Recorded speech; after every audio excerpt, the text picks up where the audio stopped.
나를 믿어줘. 어진이 천천히 차분하게 말했다.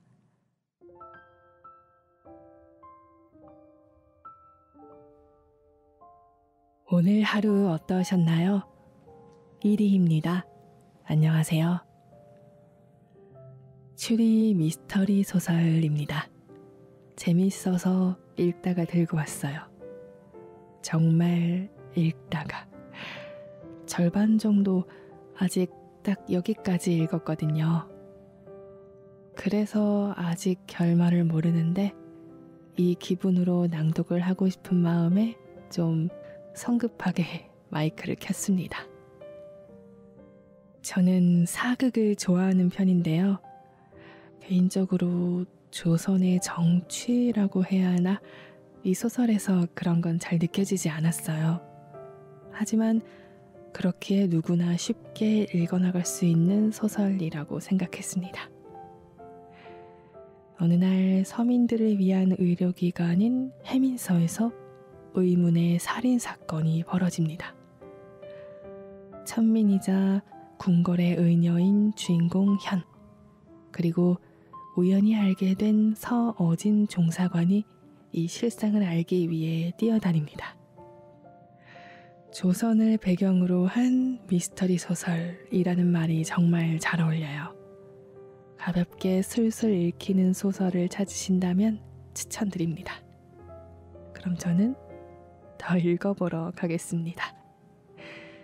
오늘도 좋은 밤 보내세요.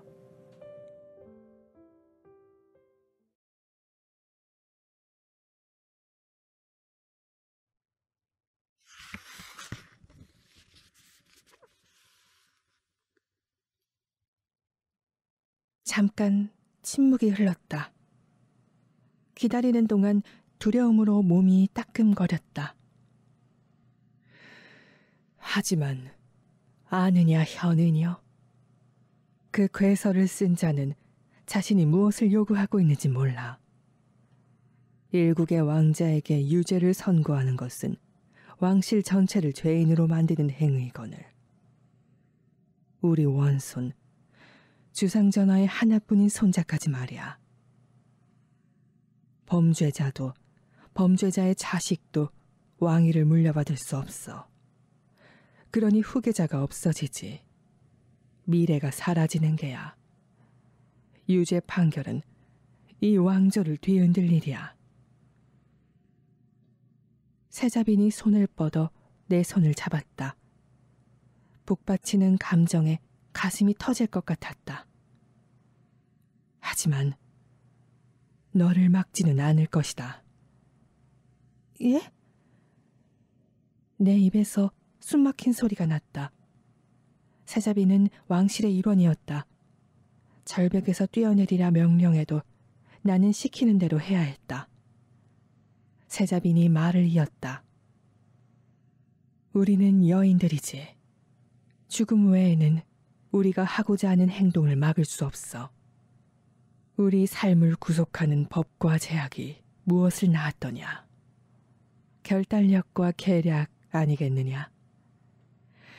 너와 같은 이들은 내 말에 복종하지 않을 것이다.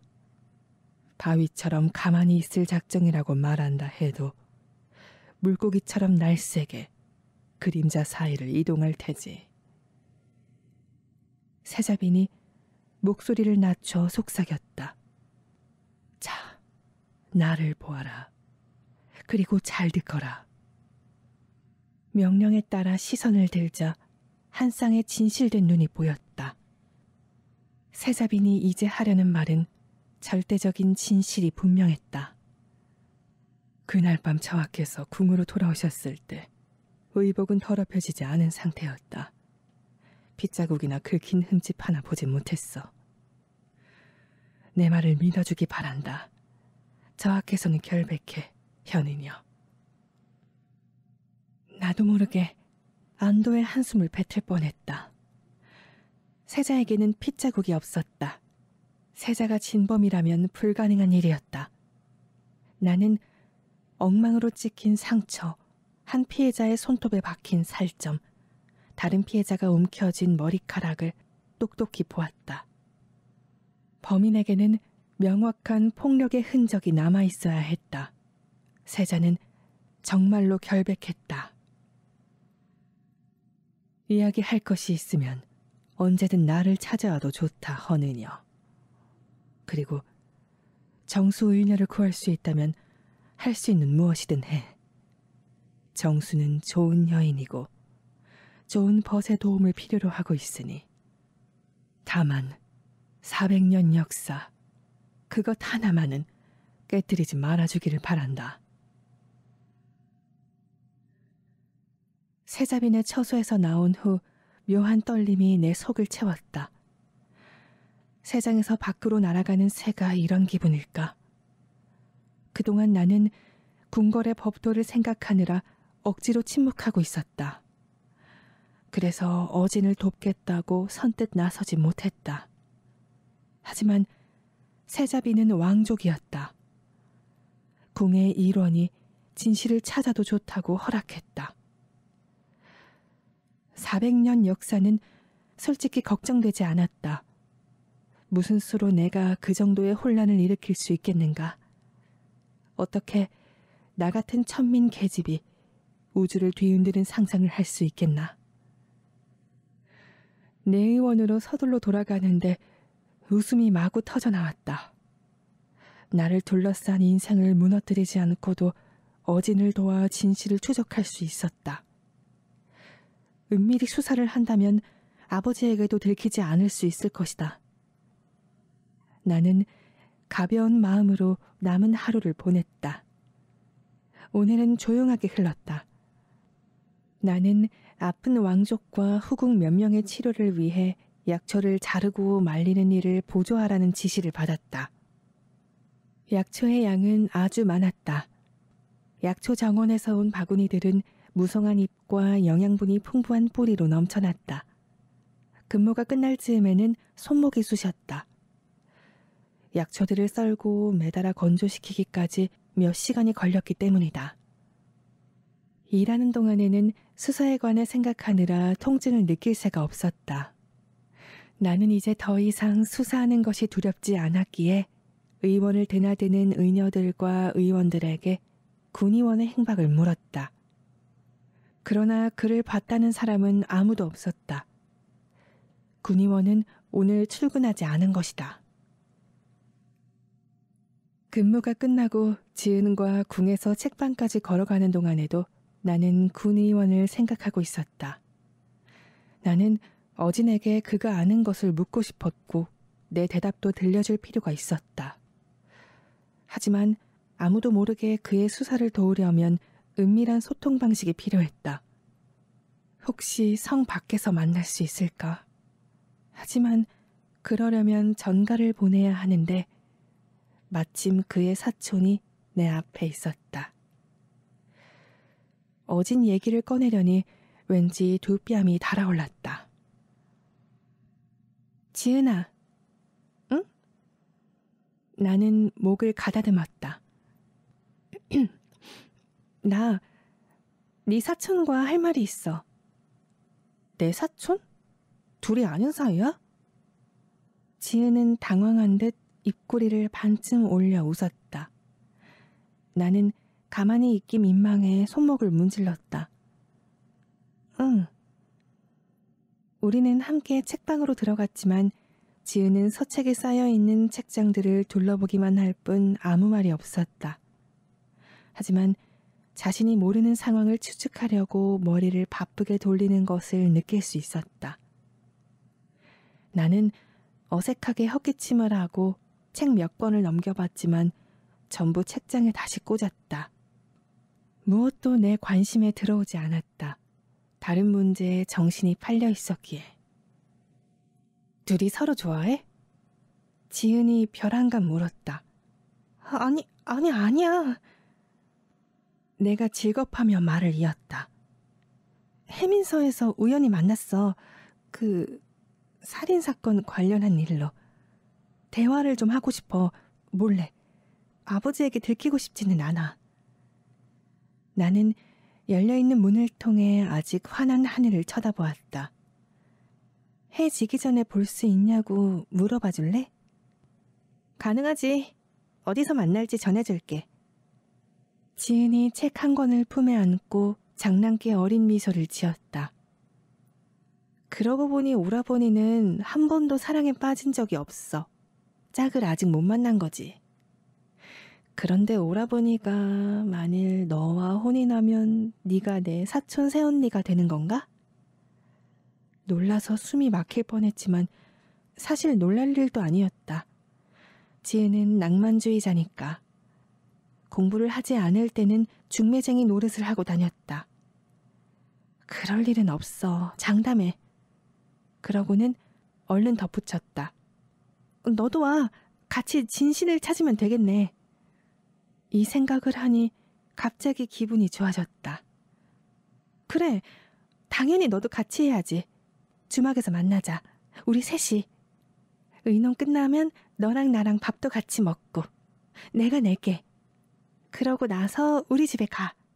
곧 있을 시험 공부. 나는 말을 흐렸다. 지은의 무거운 침묵이 어쩐지 불편했다. 나는 안 해. 같이 하자고 하지 말아줘. 지은이 속삭였다. 나는 눈을 깜빡였다. 왜? 그 사람 네 사촌이잖아. 정수의녀는 네 스승이기도 하고 너도 그분 좋아하지 않아? 지은은 침묵을 지켰다. 책을 품은 팔도 풀지 않았다. 하지만 이제는 그 자세가 자기 몸을 감싸 안는 동작으로 보였다. 주변 공기가 갑자기 차가워졌다는 듯. 나는 이 수사와 조금도 엮이고 싶지 않아. 지은의 눈에 서린 감정은 틀림없이 공포였다. 무슨 일 있었어? 내가 부드럽게 물었다. 나 거짓말했어. 지은이 갈라진 목소리로 말하며 내 시선을 피했다. 그때 해민서 밖에서 기다렸다는 거 아니야. 그날 어떤 집에 도둑이 든 모양인데 술락꾼들이 드디어 범인을 찾았다며 달려가더라고. 보초가 그쪽에 정신이 팔려있길래 너를 데리러 안으로 들어갔어. 그러다 멍석으로 덮어놓은 시신들을 봤어. 그대로 뒀어야 하는데 그런데 봐버렸어. 지은의 얼굴이 새하얗게 질렸다. 오늘 아침에 봤을 때보다 더 창백했다. 지은이 왜 그렇게 겁먹은 표정이었는지 이제 이해가 갔다. 누군지 모르지만 그 사람들을 죽인 범인은 아직 돌아다니고 있고 우리가 자기를 찾는 걸 알면 그때는 우리가 멍석 아래 누워있을 거야. 지은아. 눈을 맞추려 했지만 지은은 내 시선을 피했다. 나도 그래서 정말 은밀하게 할 생각이야. 아무한테도 들키지 않을 거야. 우리가... 지은이 고개를 저었다. 나는 이번 일에 상관하고 싶지 않아. 실망했다면 미안해. 나는 내 친구, 내 유일한 친구를 가만히 바라봤다. 수년 동안 지은의 동그란 얼굴과 앙증맞은 턱, 초롱초롱한 눈, 항상 미소를 머금은 입술을 보며 지냈다. 우리는 무엇이든 함께했다. 그러나 다시금 깨달았다. 이 수사는 놀이가 아니었다. 아무리 조심해도 우리의 안전은 보장되지 않았다. 실망을 왜 해? 절대 아니야. 나는 손을 뻗어 지은의 손을 잡았다. 얼음장처럼 차가운 손가락을 만나자마자 애초에 부탁하지 말 걸 그랬다는 후회가 밀려들었다. 더는 강요하지 않을게. 약속해. 고마워. 지은이 속삭였다. 그러다 마침내 나와 눈을 맞추고 덧붙였다. 그래도 오라버니에게 네 말은 전할 테니 얘기해. 오늘 북악산에 간다고 들었어. 그곳에 사는 민지 친척들을 만나서 질문하려나 봐. 사라진 네 번째 의녀 말이지. 나는 생각했다. 그 근처에서 너랑 만나라고 할까? 나는 지은의 손을 놓지 않은 채 고개를 끄덕이며 말했다. 이건 수사와 아무 관련 없는 전갈인 거야. 지은도 고개를 끄덕였다. 그러면 그냥... 그러더니 말을 끊고 품에 안은 책을 내려다보았다. 지은이 책장에서 고른 건 춘향전이었다. 천한 기생의 딸과 젊은 양반의 사랑 이야기. 지은의 입술에 엷은 미소가 스쳤다. 내가 두 사람의 미래를 주선하는 척할게. 달밤의 만남에 제일 잘 어울리는 옷으로 입으라고 해야겠다. 내 얼굴이 다시 달아올라 홍조가 목과 가슴까지 번졌다. 하지만 지은의 미소를 보니 반가웠다. 그럼 오늘 밤 달빛 아래에서 만나야겠네. 새검정 어때? 새검정, 그렇게 전할게. 속삭이는 지은의 눈에 초롱초롱한 빛이 돌아와 있었다. 아니야, 그 말은 그냥 농담으로. 지은은 책을 내려놓고 단호한 걸음으로 사라졌다. 연애소설을 사려고 가진 돈을 다 쓰는 애의 머리에 내가 황당무계한 생각을 심어놓고 말았다. 그냥 농담이라니까. 나는 다시 말하며 얼른 지은을 따라 나갔다. 크고 납작한 돌이 물보다 더 많은 홍제 원천 위에 곡선을 그리는 작은 다리가 있었다. 그 다리를 건너자 곧바로 북악산 발치에 자리한 검은 지붕의 정자 새검정이 나왔다. 군사들이 개울에서 검을 씻기 위해 이곳에서 쉬어갔다는 이야기 속 장소였다. 산과 개구리 말고는 보는 눈이 없어 연인들의 만남이 이루어지는 장소이기도 했다. 그런 곳에서 젊은 종사관과 만나는 건 어리석은 짓이었다. 하지만 지은은 그렇게 전해버렸고 그리하여 해질 무렵 이곳에서 그와 만나게 되었다. 나는 무거운 한숨을 내쉬었다. 이미 엎질러진 물이었다. 바꾸지 못할 일을 걱정해봤자 소용없었다. 정자에 올라 고개를 뒤로 젖혔다. 나를 둘러싼 갈색 기둥들이 처마를 받치고 있었다. 정교한 나팔 형태의 옥색 처마는 원색 무늬로 장식되어 있었다. 나는 심호흡을 하며 만그루의 나무가 뿜어내는 향기를 폐에 채웠다. 직접 와보니 내가 읽은 시와 산문에 왜 새검정이 자주 등장하는지 알 것 같았다. 숲이 울창한 산 아래에 자리했고 옆으로는 석양에 반짝이는 시냇물이 졸졸 흘렀다.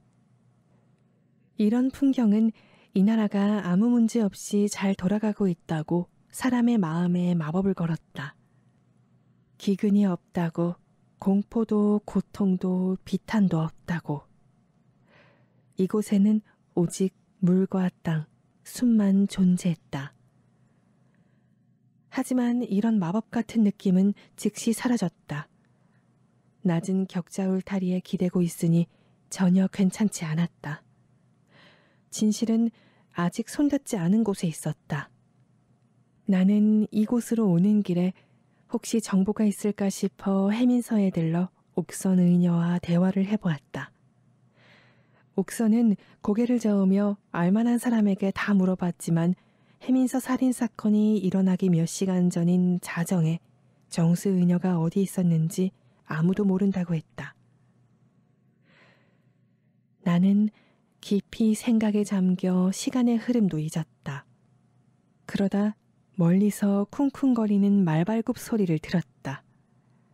뒤를 힐끗 돌아보았다. 반쯤 저문 태양이 눈으로 젖은 땅과 하늘을 금빛으로 물들이고 있었다. 말을 타고 빠르게 다가오는 이는 어진이었다. 두려움이 뱃속에 내려앉았지만 나는 애써 외면하고 허리를 곧게 편 후 두 손을 앞에 포겠다. 나는 결정을 내렸고 그 결정을 고수할 것이다. 말에서 내린 어진이 다리에 말을 묶고 내 쪽으로 건너왔다. 넓은 보폭으로 몇 번 만에 내 앞에 이르자 안개와 소나무 향이 따라왔다. 약간의 땀냄새도. 종사관 복장을 하고 있으니 꼭 송 대장의 젊은 시절을 보는 느낌이었다. 검은 전립에 달린 구슬들이 고리 모양으로 얼굴을 감싸고 있었다.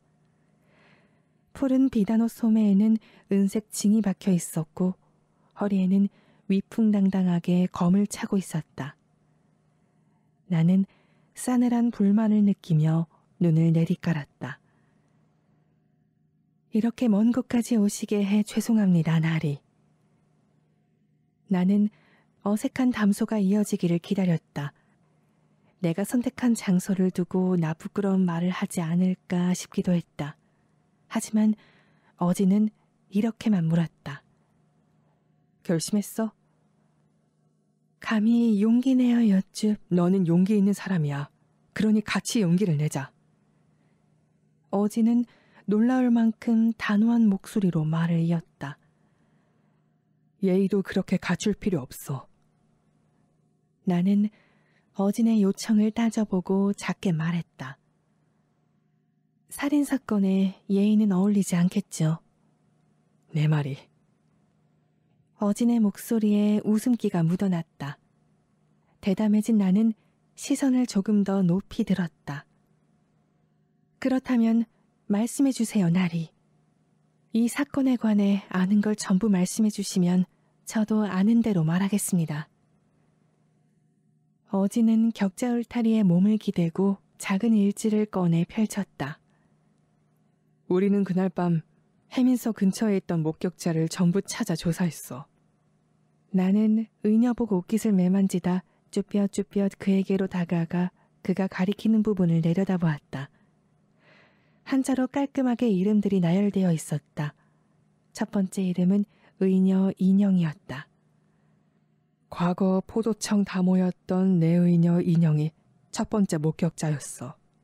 궁궐 법도를 어기고 궁 밖으로 나간 안비에게 주의를 주기 위해 쫓아가다가 놓쳤다고 해. 비명을 듣고 범죄 현장에 오게 되었다더군. 기억이 떠오르자 등줄기에 오싹한 전율이 흘렀다. 시신들이 발견된 장소는요? 안비는 대문 근처에 쓰러져 있었어. 안비의 모습은 차가운 붉은색으로 내 머리에 뚝 떨어졌다. 폐와 목이 깨끗하게 찔린 흔적. 수인여 희진은 건물 앞 계단 아래에서 발견되었고 등, 이어 목이 길게 베었다. 수련생 둘은 건물 안에서 발견됐어. 은채는 문가에 대자로 누워 있었고 빛나는 벽 쪽에 웅크리고 있었어. 빛나. 손톱 끝이 피로 물들었다. 목과 가슴의 상처. 은채. 코뼈가 부러지고 머리카락을 한 움큼 쥐었다. 배가 찔린 후 목이 베어 사망. 피해자들에게는 한 가지 공통점이 있어요. 목에 난 상처요. 어진이 내 말에 고개를 끄덕이며 말했다. 두 번째 검시에서 다모가 안비의 폐와 목에 있는 자상을 측정했어. 그 길이로 보건대 무기의 길이는 4촌이고 폭은 2푼이야. 내가 얼굴을 찌푸렸다. 송 대장님은 약초 절단기가 살인무기라고 생각하시잖아요. 그 크기면 약작도라고 하기엔 폭이 너무 좁지 않나요? 그보다는 더 길고 아주 가는 칼이라는 생각이 들어요. 내 생각도 그래. 하지만 안비를 제외한 피해자들의 상처는 약초 절단기와 일치해. 나는 팔짱을 끼고 정자를 서성이며 시신들을 머리에 떠올리려 노력했다. 현장에서 잠깐 본 자상과 절상을 더 자세히 관찰하고 싶었다. 제가 시신을 살펴볼 수 있을까요? 이제 없어. 예? 나흘밖에 되지 않았는데요? 송 대장 말로는 부패가 너무 빨랐대. 더 보관하려고 설득도 해봤지만 셋째 날 4명을 다 매장했어. 그 말은 더 놀라웠다. 살인 피해자의 시신은 죽은 사람을 대변하는 경우가 많다. 상처는 아주 상세한 이야기를 들려줄 수 있다. 그런 증거가 고작 나흘 만에 매장되었다고? 나는 어진과 다모가 본 시신의 모습에 의존해야 했다. 안비는 폐를 찔렀다고 하셨죠. 폐는 늑골의 위에서 보호를. 나는 이 부분을 곰곰이 생각하며 죽은 사람이 말하려 하는 또 다른 이야기를 찾으려 했다. 나는 얼굴을 찌푸리며 어진을 올려다보았다. 사람 폐를 칼로 찌르기가 쉬울까요? 쉽지 않지. 인체에 관해 아무것도 모른다면. 칼을 늑골 사이에 찔러야 하잖아. 그것 말고는 폐에 쉽게 들어가는 방법이 없어. 어진이 미간에 주름을 잡으며 물었다. 폐에 찔리면 의학적으로 어떤 반응이 나타나지? 바람이 점점 강해졌다. 수시로 귀 뒤로 찔러 넣어도 머리카락이 자꾸만 흘러내렸다. 다량의 출혈, 호흡곤란이요. 하지만 보통 직사하지는 않고. 나는 또 한 가닥의 머리카락을 옆으로 넘기다 이제는 그것이 얼굴로 날아들든 말든 신경 쓰지 않기로 했다. 그런 상처로 사망하려면 폐에 피가 차기까지 몇 시간이 걸려요. 그래서 범인이 안비를 쫓아와 다시 공격한 게 아닐까? 빨리 죽지 않을 것을 알고 말이야. 안비는 이미 피를 너무 흘린 상태라 방어하지 못했고, 그래서 네 말처럼 목이 깨끗하게 베인 거야.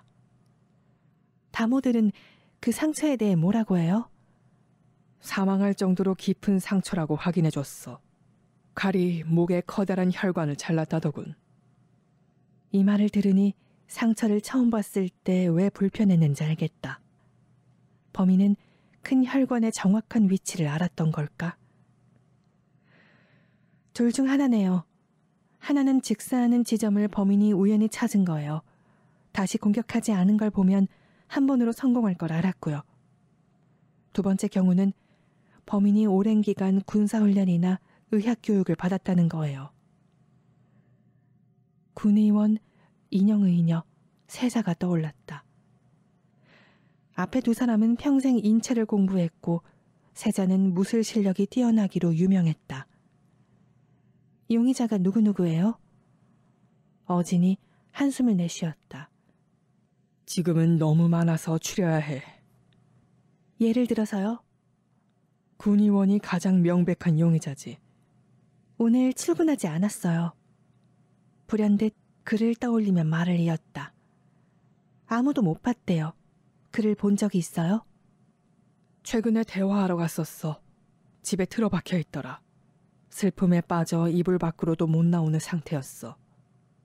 더 설명해 주기를 기다리자 어진이 말을 이었다. 안비나인과의 관계를 물었더니 전부 부정했어. 가락지도 자기 것이 아니래. 하지만 확실히 안비에 대해 많이 아는 것 같았어. 자기가 아니라 문소원을 찾아가 질문해야 한다고 하더라고. 나는 이 말을 찌푸렸다. 문소원이요? 군의원 말로는 문소원 때문에 안비가 불행해졌대. 자세한 내용까지는 말하지 않았지만 문소원이 지저분한 짓을 대신해줄 암살범을 고용했을 수도 있다고 했어. 그렇게 안비를 죽였을지도 모른다고.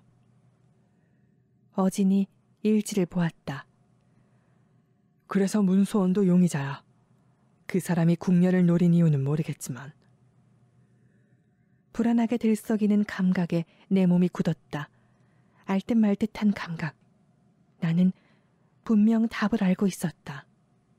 드디어 불쑥 떠올랐다.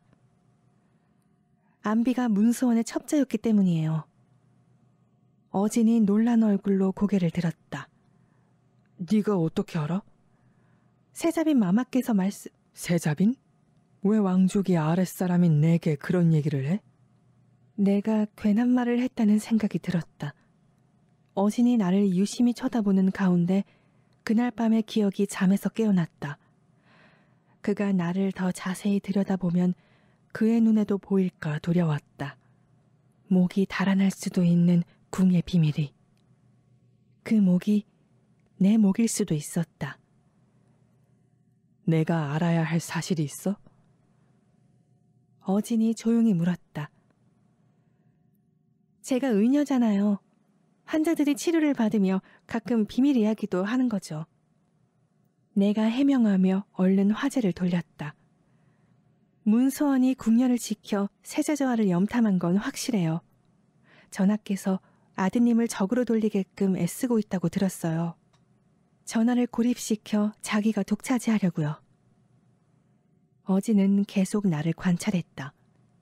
내 얼굴이 불안감에 달아오르는 걸 알아차렸는지도 모른다. 그러다 무언가를 깨달은 듯 미간을 찌푸렸고 그 모습에 내 안으로 두려움이 엄습했다. 나는 어진의 관심을 돌리려고 수사일지를 내려다보며 이름을 가리켰다. 민지는요? 현장에서 탈출했던 아이죠? 찾으셨나요? 아직 용의자 명단을 완성하지는 않았어. 어진이 걱정스럽게 덧붙였다. 세자저하도 용의자야. 나는 어진을 제외한 주변을 둘러보며 말했다. 점점 어두워지네요. 밤이 되기 전에 저는 이만 가볼게요. 집까지 2시간은 걸릴 거예요. 하늘에서 빛이 흘러내려 지평선에 불그스름한 보랏빛이 고이자 풍경과 어진의 얼굴 반쪽에 어둠이 드리웠다. 아직 질문이 남았어. 집까지 데려다 줄게. 내가 거절할 새도 없이 어진은 말을 향해 걸었고 나는 질문을 피할 방법을 궁리하며 뒤를 따랐다. 어진이 검은 말 앞에 멈춰섰을 때 당연히 내게 걸어가라 할 줄 알았다. 어쨌거나 진흙탕을 밟고 가도록 태어난 천민이니까. 그나마 오늘은 날씨가 좋아 다행이었다. 어진이 안장을 조절하고 나를 쳐다보았다. 네가 말을 타. 내가 당황해서 반응도 못하고 입을 떡 벌리자 어진은 불안한 듯 목을 문지르며 물었다. 혹시 말 무서워해? 아니요, 그럴 리가요. 놀란 감정을 밀어내고 내가 말했다. 나는 말에 다가가 등자에 발을 걸기 위해 낑낑댔다. 몇 번을 실패하고 다시 시도하는 중에 심장이 쿵 내려앉았다. 어진이 내 허리를 붙잡고 나를 가뿐히 들어 안장에 앉혔기 때문이다. 손은 금세 떨어졌지만 그의 온기는 내 몸에 머물렀다. 어진은 양반이었다. 나를 만질 수 없었다. 유교의 법도가 그랬다. 어진이 속한 계급은 올바르고 도덕적이라는 평판을 지키려고 타인의 눈을 지나치게 의식했다. 말에 걸터 앉은 나는 당황해서 움직이지도 못했고 어진은 말을 끌고 길가로 나갔다. 저녁바람을 맞으며 한참 말을 타다 보니 얼굴에 열이 가라앉았다. 아까 나눈 대화도 까맣게 잊고 있었다. 하지만 어진이 다시 나를 현실로 돌려놓았다. 세자비는 남편을 굉장히 보호한다고 들었어. 어진이 조심스러운 투로 말했다. 이유 없이 그런 민감한 정보를 너에게 고백하지는 않았을 거야. 네가 비밀을 엄술할 수밖에 없는 상황이 아니라면. 세자의 침소에 깔렸던 어둠이 다시 머리로 흘러들었다. 왜 제게 고백했는지 정말 몰라요. 나는 거짓말을 할 수밖에 없었다. 하지만 장담하는데 저하께서는 결백하십니다. 세자빈께서 그러셨어요. 돌아오셨을 때 옷에 피가 없었다고요. 어진의 걸음이 느려졌다. 돌아오셨을 때? 숨을 쉴 수 없었다. 이렇게 큰 말실수를 해버리다니. 제 말은 저하께서는 종일 궁 안에 계셨어요. 어떻게 범인일 수 있겠어요? 어진이 걸음을 멈추자 말도 서서히 정지했다. 모자챙 아래에서 나를 깊이 응시하는 그의 시선을 차마 피할 수 없었다. 나는 알아야겠어. 진실을 말한다고 네가 다치는 일은 없을 거야. 나는 여전히 입술을 꾹 다물었다. 맥박이 쿵쿵 뛰었다. 나를 믿어줘. 어진이 천천히 차분하게 말했다.